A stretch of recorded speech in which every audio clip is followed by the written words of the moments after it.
Welcome to your Neighborhood Network, where you learn about great things and people in our area. This evening, we're in our local heroes and good news section, and we're interviewing a gentleman who's with the fire department, the Las Vegas Fire Department, and his name is Chris.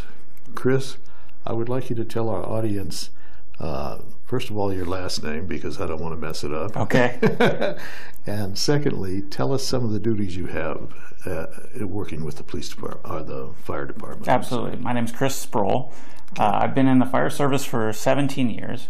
I started out my fire career in San Diego as a volunteer firefighter and became a captain out there, and then was fortunate enough to get hired by Las Vegas Fire and Rescue as a professional paid firefighter in 2000. I was a firefighter for several years at Station 1, one of the busiest fire stations in the country, and then I was injured in an ATV accident off duty. After the accident, I came back not as a firefighter, but as a dispatcher, where I was taking 911 calls and dispatching our fire department units to emergencies. And I did that for 2 years and had a great opportunity to explore a new endeavor with the fire service and really jumped into emergency management and homeland security. Right now, I run a program called the Metropolitan Medical Response System, which was developed after the Oklahoma City bombings and the Tokyo subway gas attacks quite a few number of years ago. And the goal of this program is to coordinate the response to mass casualty incidents. And the position has since evolved, and it's an all-hazards response and management of incidents. So if you're talking about the Hurricane Katrina or 9/11, those are the incidents that my program steps in to help manage and respond to. So largely, I coordinate law enforcement, fire, the ambulance companies, public health, emergency management, homeland security in these coordinated responses. With all this experience and knowledge you've got, how come you look like you're 17? I started young and I have great genes. Oh, well, you must have good genes, because I mean, you make me look old. Thank you. So, tell us a little bit about how your injury. You told us about that. Tell us a little bit about your cycling. Well, after I got hurt, I was in California doing rehab. I'd broken my spine and became a paraplegic. And while I was in the rehab institution out there, an organization approached me called the Darrell Gwynn Foundation and presented me with a hand cycle. And it's a three-wheeled bike that's very low to the ground. And it was amazing to be able to have that piece of equipment so quickly after my injury. And for about 10 years after I had received it, I rode it occasionally, recreationally, 5 miles here, 5 miles there. It was good to get out on the road with my daughters, or just, create some new opportunities for me in terms of working out or getting exercise. And after 10 years, I had this bug in me that I wanted to do a marathon. And I had been thinking about it for years. I said, I want to do this, but I didn't quite know how to or how I would fare in the marathon. And I knew if I just signed up, the rest would take care of itself. I'd be extra motivated to do well, and so I signed up. Signed up for my first marathon in 2013, and that was 10 years after my accident, and it was the Long Beach Marathon in California. Oh. Well, a couple weeks before the marathon, I was riding around the Rose Bowl in California, which is where I grew up. I was at my parents' house, and someone stopped me while I was riding my hand cycle and said, do you know anybody that wants another hand cycle? And I said, what do you have? And he said, I got a faster one than you have. So I followed him to his house and was able to pick up another used hand cycle, which was significantly faster than mine, right there at a great price. And 2 weeks later, I raced the Long Beach Marathon, my first marathon, and I got third. Wow. And for the first time in 10 years, I felt like a competitive athlete again. I had grown up playing soccer. We had won a national championship in high school, and I was in the Olympic development program for soccer and played at San Diego State. So I've always grown up being an athlete, and transitioning into the fire department and being a firefighter seemed natural. As an athlete, it's an athletic profession. Absolutely. And after getting third in this first race, something clicked. It said the inner athlete in me was awakened, and I'm like, okay. Why didn't I get first? I want to keep doing this. Well, a year later, same race, I won it. Okay, not bad. And so I'm hooked on hand cycling. I love it as a sport. I've always participated in team sports, But hand cycling is very much an individual sport in terms of motivating and the mind games of racing and the endurance of cycling.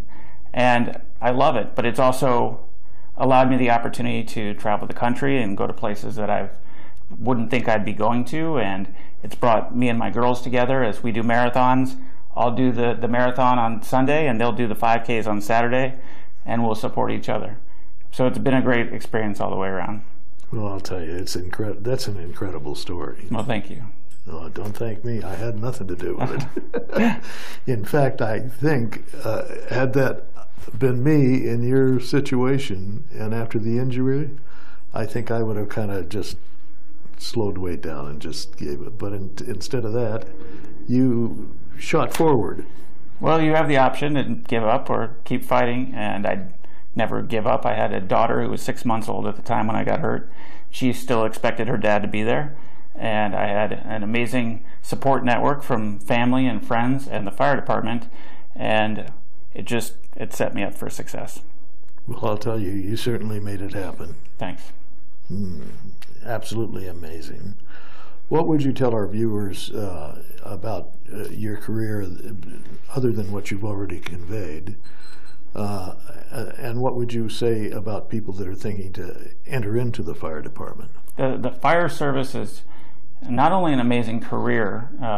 I was blessed to become a paid firefighter at 23 years old, and to look around and have such a great job at such a young age and really realize that I could stay here my entire life working for this department was a great feeling. The fire department is a family, and we talk about the brotherhood and sisterhood amongst us, and it's there every day. But when you have an incident or event that changes your life and you see everybody rally around you and come to support you, that word family takes on new meaning, because they're there standing by your parents and your siblings going through these events with you. And they've supported me both personally and professionally since day one.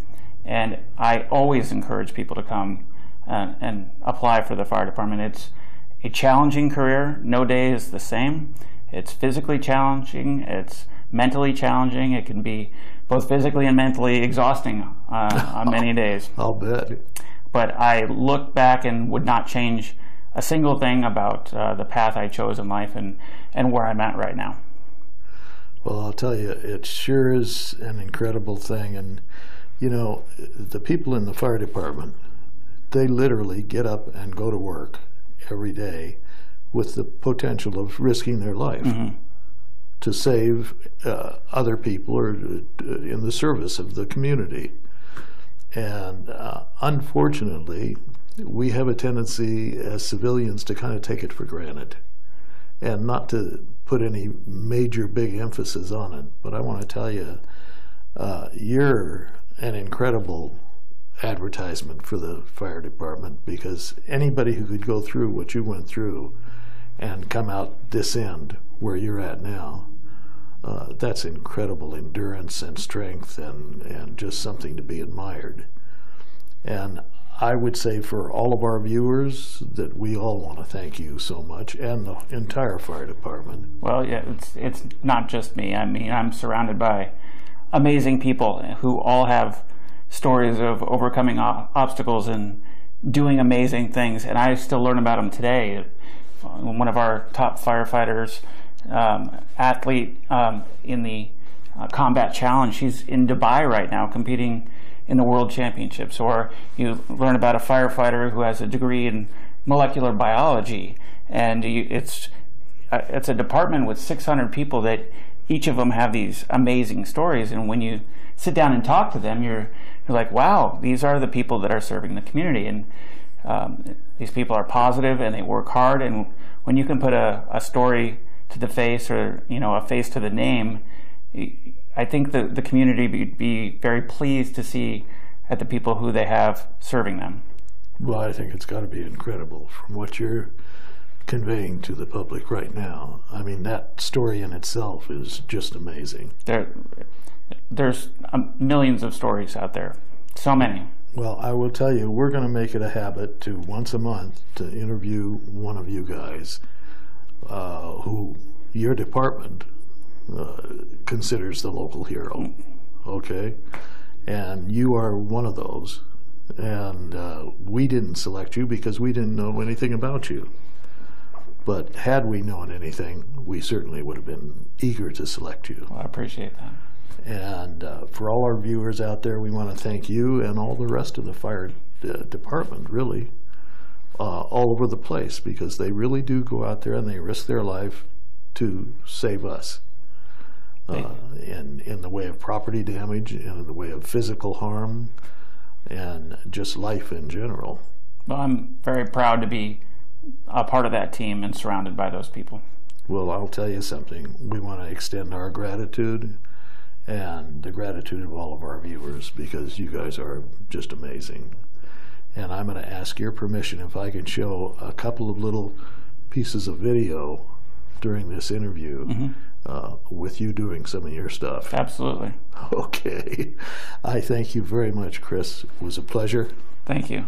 I really enjoyed it, and we would ask you if you could come back another time. Of course, anytime. Okay, that's terrific. Folks, for all you in the audience, I want to tell you something.